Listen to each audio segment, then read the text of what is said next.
साल था 2007। उत्तर प्रदेश की सियासत में नीला झंडा लहरा रहा था और यह झंडा गाड़ा गया था जाति की जमीन पर, जहां दलितों ने एक राजनीतिक दल को सत्ता के सिंहासन तक पहुंचा दिया। और यह घटना इतिहास में दर्ज हो गई, लेकिन इतिहास को वर्तमान बनाने की कोशिशें आज भी जारी हैं। उत्तर प्रदेश में 2027 चुनाव से पहले हर पार्टी जीत का फॉर्मूला तैयार करने में जुटी है और उनके इस फॉर्मूले में एक नाम कॉमन है, दलित। ये एक ऐसा वर्ग है जो बिना किसी बड़े गठबंधन के बहुमत तो नहीं देता, लेकिन बिना इसके बहुमत टूट भी जाता है। ये 22% दलित वोट बैंक, जिस पर कभी बसपा प्रमुख मायावती का कॉपीराइट माना जाता था, लेकिन आज इस किले में सेंध लगाने को हर दल आतुर नजर आ रहा है। ऐसे में सवाल है कि क्या दलित वोट वाकई गेम चेंजर साबित होगा या बसपा अपने सिकुड़ते जनाधार को बचा पाएगी, और क्या दलित वोट बैंक बीजेपी और सपा के बीच बंटने को तैयार है? इस वीडियो में समझते हैं। उत्तर प्रदेश की सियासत में दलितों की भूमिका हमेशा से इंपॉर्टेंट रही है। एक दौर था जब बसपा का इस पर एक छत्र राज हुआ करता था, लेकिन अब मायावती की पार्टी का जनाधार लगातार खिसकता जा रहा है। ऐसे में सपा का पीडीए फॉर्मूला हो या फिर बीजेपी का डी प्लान, हर राजनीतिक दल दलित समुदाय को अपने पाले में करने की कवायद में जुटा है। और इस रणनीति को ही यूपी की सियासत में दलित वाला लव बताया जा रहा है। सबसे पहले आपको कुछ फैक्ट्स बता देते हैं। देखिए, 2007 में बसपा ने दलित, मुस्लिम और ब्राह्मण फॉर्मूले से सरकार बनाई थी, आपको भी याद होगा। इसके बाद 2017 में बीजेपी ने दलितों के समर्थन से 312 लैंडस्लाइड विक्ट्री सीटें जीती थी।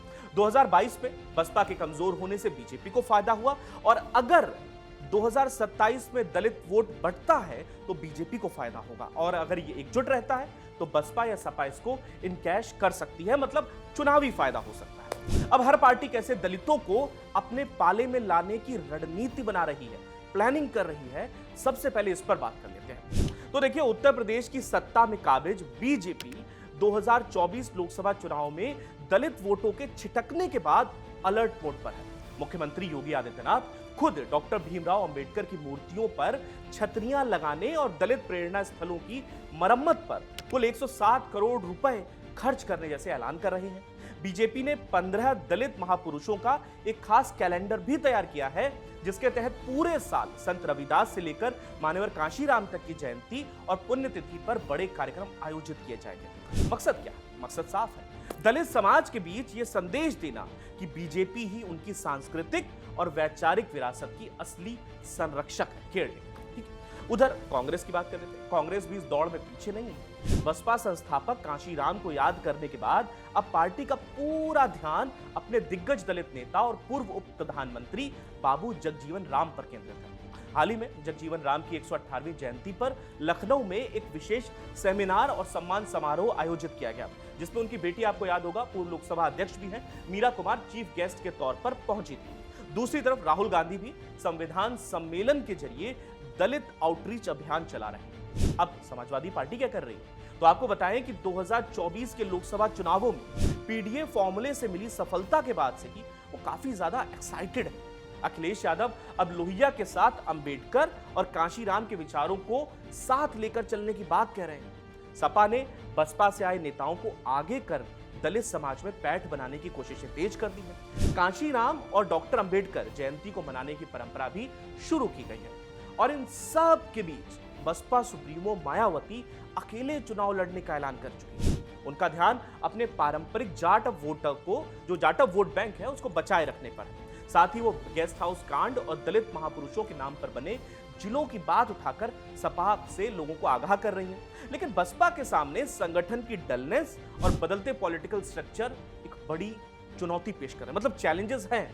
आपको पीछे लेकर चलते हैं। साल 2022 के यूपी विधानसभा चुनावों में बीजेपी ने 41.29% वोट शेयर के साथ 255 सीटें जीती थी, जबकि सपा को 32% वोट शेयर के साथ 111 सीटें मिली। बसपा का वोट शेयर 22% से गिरकर 13% रह गया, सीट सिर्फ एक। बीजेपी ने ज्यादातर एससी आरक्षित सीटों पर कब्जा किया, क्योंकि गैर जाटव दलित उसके साथ इंटैक्ट था। दलित और जाटव अभी भी बीएसपी के साथ मजबूत है, लेकिन उनका वोट बंट गया। मेजॉरिटी के लिए 202 सीटें चाहिए। अगर बसपा दलित वोट बैंक का 70 से 80% कंसोलिडेट कर लेती है तो वो अकेले 100+ सीटें आई थिंक ला सकती है। और यहां एक्सपर्ट्स का भी मानना है कि पश्चिमी उत्तर प्रदेश हो, अवध हो या पूर्वांचल हो, यहां पर दलित वोट कई सीटों पर हार और जीत को तय करेंगे। मतलब साफ है कि साल 2027 का उत्तर प्रदेश विधानसभा चुनाव दलित वोट बैंक के ही इर्द गिर्द घूमने वाला है। अब आपको चलिए थोड़ा सा फ्लैशबैक में लेकर चलते हैं, जहां से दलित वर्ग के राजनीतिक मोबिलाइजेशन की शुरुआत होती है। मतलब बैक स्टोरी में आपको लेकर चलते हैं कि आखिर ये दलितों का जो मोबिलाइजेशन था, जो वोट बैंक बना, वो कहां से शुरू होता है। सबसे पहले आपको बता दें कि लेखक बद्री नारायण है। उन्होंने अपनी किताब कांशीराम बहुजनों के नायक में साफ साफ लिखा है कि वैसे तो जातियां 1947 से ही चुनावों में निर्णायक भूमिका निभाती रहीं, लेकिन साल 1950 से लेकर 1960 के दशक तक कांग्रेस की गांधीवादी और नेहरूवादी इन्फ्लुएंस सभी जातियों और वर्गों में बनी हुई, मतलब वर्गों में बनी हुई थी, कैटेगराइज थी। कांग्रेस पार्टी की विचारधारा सभी विभाजनों को दरकिनार कर सभी को एक अम्ब्रेला के अंदर ला सकती थी और 1976 तक कांग्रेस प्रभावी भी थी। लेकिन इसके बाद उसको चुनौती मिलना शुरू हो गई। यह चुनौती साल 1977 में एक ऐसे मोड़ पर पहुंची जब आपातकाल के 2 सालों का रिजल्ट कांग्रेस की हार के रूप में सामने आता है। यहां एक फैक्ट तो यह भी है कि उत्तर प्रदेश में दूसरी पिछड़ी जातियां और दलित कभी भी यहां तक कि सत्ता पर कब्जे के खातिर भी एक साथ नहीं आए, इंटैक्ट नहीं हुए। लोहिया ने पिछड़े पाए 100 में 60 ऐसा नारा देकर दलित एवं पिछड़ों को साथ लाने की कोशिशें भी की, लेकिन जमीनी स्तर पर यह गठजोड़ दरअसल कभी बन नहीं पाया। इससे पहले 5वें दशक में यानी 1952 के 1957 के बीच की अगर बात करें, जो सोशलिस्ट पार्टियों का दौर था, जैसे लोहिया वायदियों ने पिछड़ी जातियों के मुद्दों को उठाया।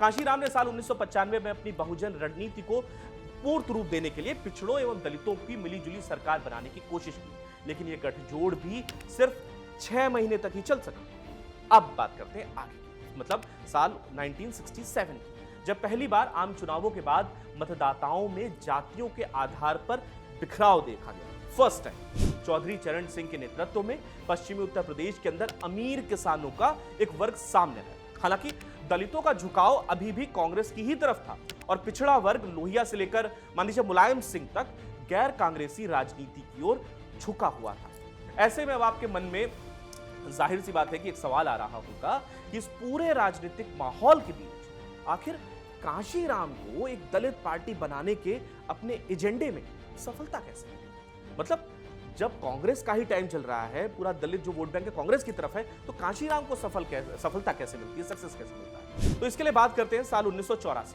जब कांशीराम उत्तर प्रदेश की राजनीति में अपनी पार्टी बहुजन समाज पार्टी के साथ एंट्री लेते हैं। उस वक्त यहाँ 3 मेन राजनीतिक दल हुआ करते थे, कांग्रेस, बीजेपी और समाजवादी पार्टी। कांग्रेस की सीवी में राष्ट्रवादी आंदोलन, एंटी कॉलोनियल हिस्ट्री और राष्ट्र निर्माण में भूमिका का एक्सपीरियंस था, तो वहीं बीजेपी के एजेंडे में हिंदूवादी माइंडसेट था, जबकि समाजवादी विचारधारा पिछड़े वर्गों को लामबंद करने की कोशिशें कर रही और सोशलिस्ट राजनीति का एक कमबैक प्लान किया जा रहा था। लेकिन क्या हुआ, आगे बात करते हैं। डेमोग्राफी की बात अब जरा यहां से करते हुए चलते हैं, क्योंकि उत्तर प्रदेश का सामाजिक ताना बाना समृद्ध था। यह ब्राह्मणवादी वर्चस्व का गढ़ हुआ करता था और इसी के अगेंस्ट में एक और विचारधारा जन्म ले रही थी, जो ब्राह्मणवादी विरोधी धार्मिक सुधार आंदोलनों का केंद्र हुआ करती थी। लेकिन दिलचस्प बात जानते हैं क्या, इसमें कुछ संत भी शामिल थे, जैसे रैदास हुए, शिव नारायण हुए, दरिया साहब हुए, जगजीवन दास हुए। ये संत दलितों के बीच काफी लोकप्रिय थे। ऐसे में भारी संख्या में दलित इन संप्रदायों के फॉलोअर बने, जहां से इनका उत्थान भी हुआ। हालांकि क्योंकि उस वक्त ब्राह्मणवाद के दायरे में दलितों के लिए तो देखिए कोई जगह थी नहीं, इसलिए आप कह सकते हैं कि उत्तर प्रदेश विरोधाभासों की एक जमीन भी थी,